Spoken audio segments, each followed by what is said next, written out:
Yuk. Baik, bismillahirrahmanirrahim. Assalamualaikum warahmatullahi wabarakatuh. Waalaikumsalam warahmatullahi wabarakatuh. Apa kabarnya anak-anak? Alhamdulillah, luar biasa. Allahu Akbar.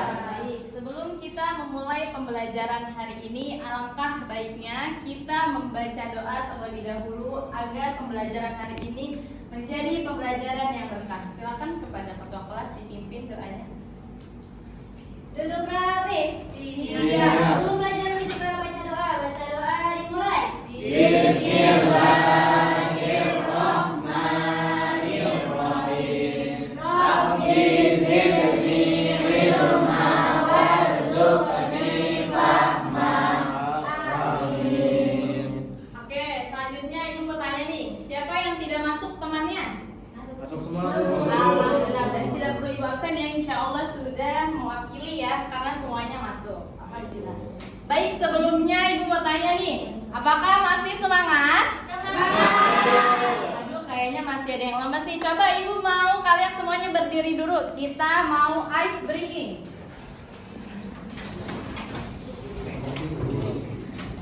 Ya, biar kalian peregangan. Tadi duduk kan lumayan. Oke, kalau ibu bilang tepuk satu, kalian satu. Kalau ibu bilang tepuk dua, berarti dua.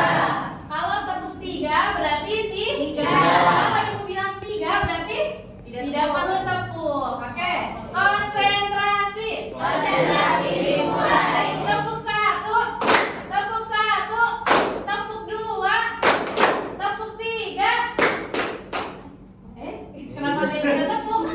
Lagi ya, konsentrasi. Konsentrasi dimulai. Kalau ibu bilang tepuk, ada tepuknya, berarti teman-teman semuanya tepuk. Kalau misalnya tidak ada kata tepuknya, berarti tidak perlu tepuk. Oke, lagi. Tepuk satu, tepuk dua, tepuk tiga, tepuk dua, tepuk tiga, tiga.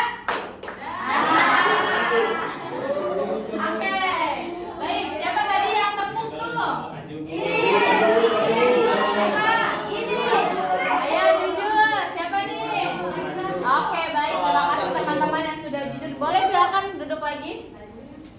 Nah, baik anak-anak.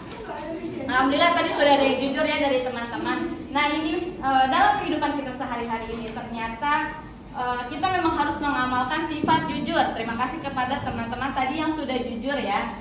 Harusnya tidak tepuk tapi ternyata dia tepuk. Oke. Baik. Selanjutnya anak-anak, ibu mau tanya nih. Misalnya nih, kalian dibohongin sama teman kalian. Kira-kira bagaimana perasaan kalian? Sakit hati, Bu. Senang? Senang apa sakit hati? Sakit hati. Sakit hati.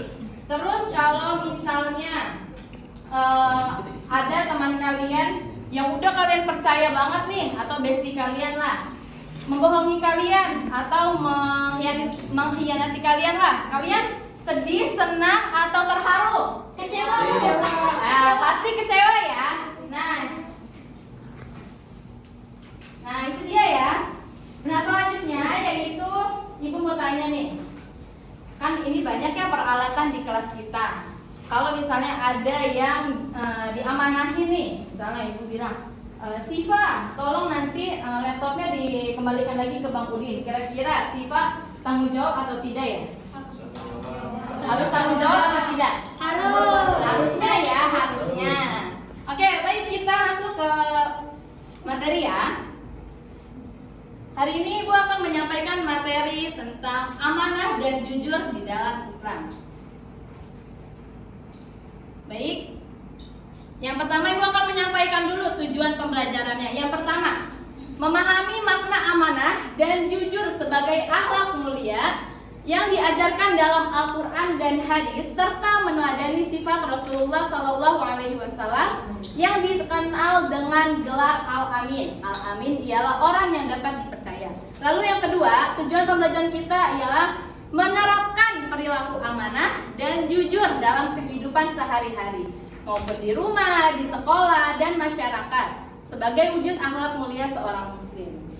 Baik, selanjutnya. Nah, kita masuk ke materi amanah. Apa itu amanah? Ya, apa sih Bu amanah itu? Coba Ibu mau Habibah dibacakan apa tuh pengertian amanah? Jadi apa itu amanah? Amanah adalah dapat dipercaya dalam menjaga titipan, lalu melaksanakan tanggung jawab dan menunaikan tugas dengan baik. Rasulullah SAW dikenal dengan gelar Al-Amin, yang berarti orang yang dapat dipercaya. Beliau menjaga teladan utama dalam menjalankan amanah, baik dalam urusan kecil maupun besar. Sebagai seorang muslim, kita itu wajib menjaga setiap amanah yang diberikan kepada kita. Oke, baik.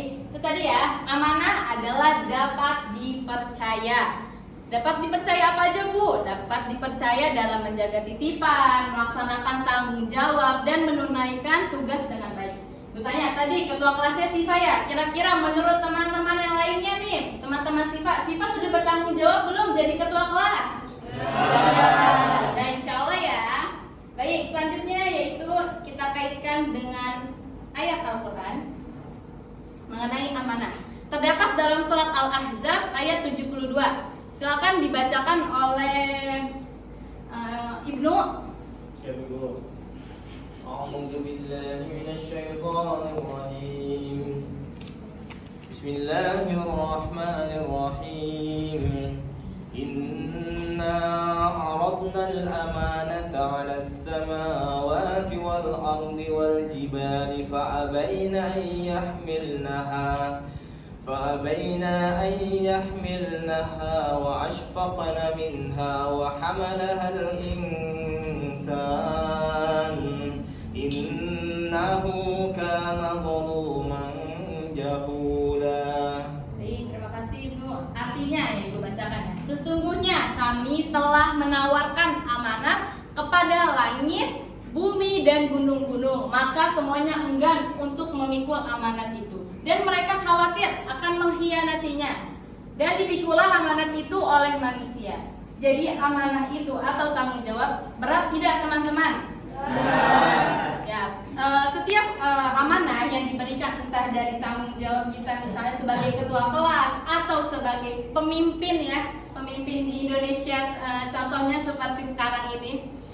Ya, kira-kira kita tuh harus amanat atau tidak teman-teman? Harus amanat tuh. Kalau tidak amanat, apakah kita mendapat pahala atau mendapat dosa? Dosa. Iya, sekecil apapun amanat yang kita pikul itu akan dipertanggungjawabkan di akhirat kelak. Oke, makna dari surat Al-Ahzab ayat 72 yaitu amanah adalah tanggung jawab besar dari Allah kepada manusia sebagai ujian keimanan dan moralitas.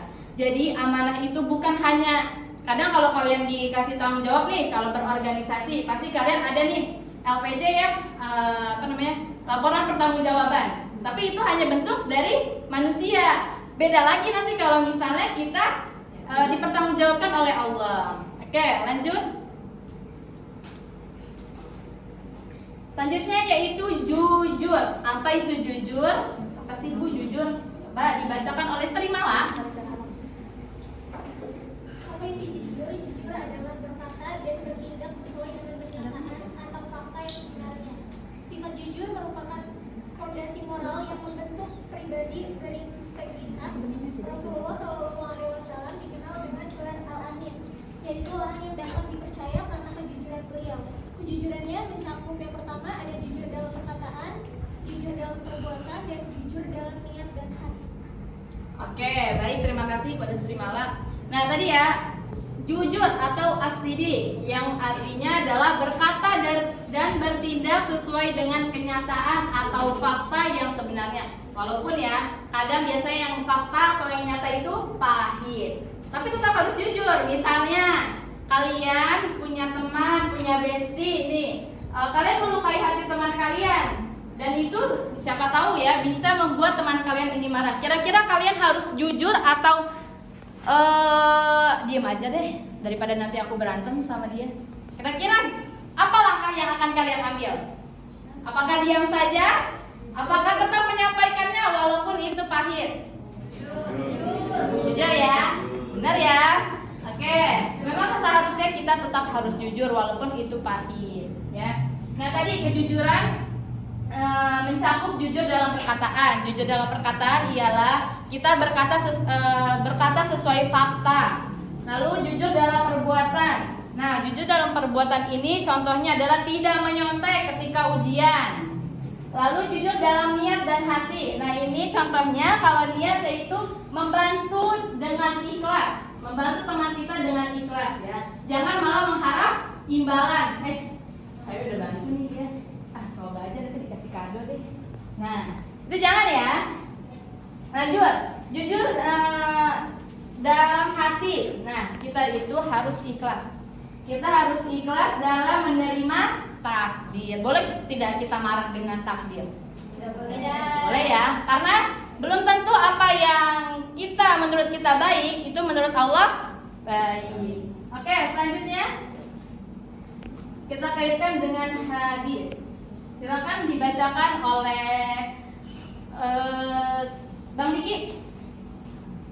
Baik, saya baca, Bu. Alaikum bisidqi fa inna sidqa yahdi ilal bir wa innal birra yahdi ilal jannah wa ma yazalur rajulu yasduqu wa yatajarras sidqa hatta yuktaba indallahi siddiqa wa iyyakum wal kadhib fa innal kadhiba yahdi ilal fujur wa innal fujura yahdi ilan nar wa ma yazalur rajulu yakdzibu wa harral kadhiba hatta yukaba indallahi kadzdzaba. Sudah. Ya, silakan artinya dibacakan oleh Juniarti. Artinya hendaklah kalian selalu berlaku jujur karena kejujuran membawa kepada kebaikan dan kebaikan mengantarkan ke surga. Seorang yang senantiasa jujur dan berusaha untuk jujur akan dicatat di sisi Allah sebagai orang yang sangat jujur. Dan jauhilah oleh kalian dusta karena dusta membawa kepada kemaksiatan dan kemaksiatan mengantarkan ke neraka. Seorang yang senantiasa berdusta dan berusaha untuk berdusta akan dicatat di sisi Allah sebagai pendusta. Oke, baik, terima kasih kepada Juniarti dan juga Bang Diki. Nah, makna hadis ya, hadis kejujuran ini yaitu sifat jujur membawa seseorang kepada kebaikan dan keselamatan di dunia serta di akhirat. Kira-kira ya kalian nih kalau jujur kalian ini nggak apa sih namanya bakal masuk neraka atau masuk surga? Surga itu. Oke, baik. Selanjutnya kita akan membahas. Nah, ini ada contoh amanah dan jujur ya.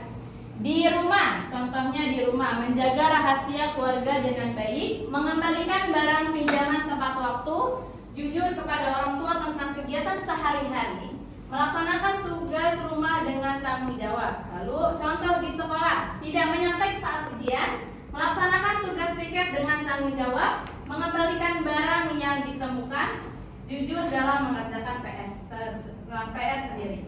Baik, Bu mau tanya nih, coba mana yang termasuk contoh amanah dan mana yang termasuk contoh jujur? Menjaga rahasia keluarga dengan baik termasuk amanah atau jujur? Amanah. Tidak menyontek saat ujian? Jujur. Sekarang ibu tanya satu-satu ya. Jujur kepada orang tua tentang kegiatan sehari-hari. Coba Vira, termasuk jujur atau amanah? Jujur. Ya betul. Mengembalikan barang yang ditemukan, Habibah, termasuk jujur atau amanah? Amanah. Iya betul. Baik, terima kasih anak-anak. Selanjutnya kita akan membahas studi kasus. Ini ada 2 contoh studi kasus ya.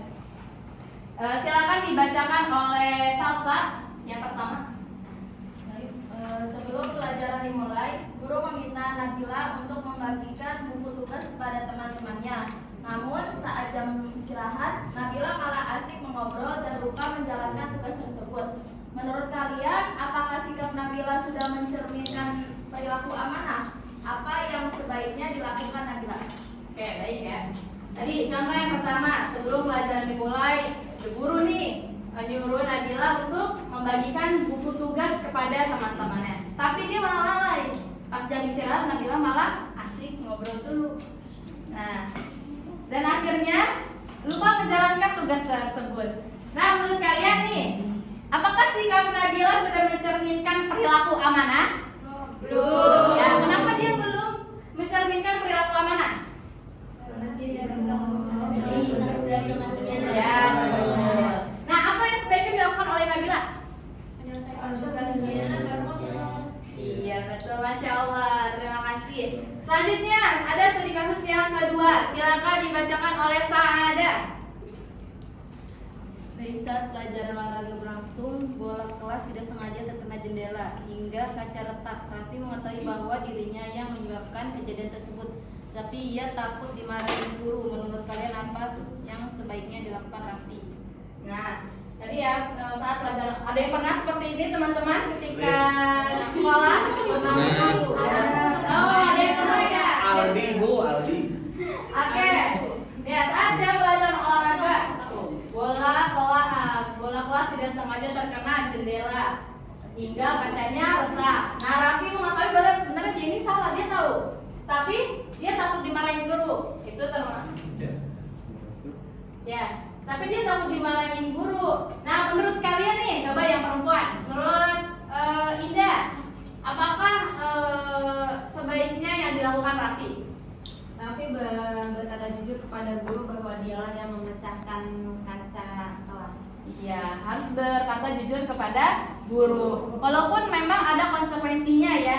Entah dia harus mengganti atau dia harus membetulkannya gitu ya. Baik teman-teman.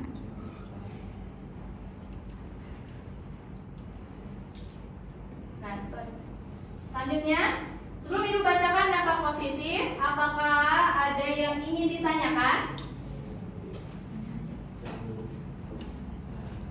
Indah, Ibu mau nanya, Boleh, silakan. mengapa sifat jujur itu kunci dari kepercayaan? Ya, betul. Mengapa sifat apa tadi jujur ya? Iya. Itu adalah kunci dari Kepercayaan. Oke.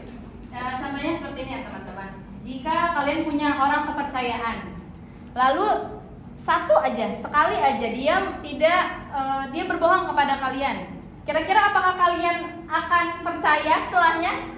Atau udah trust issue duluan nih? Dia udah pernah bohongin saya nih.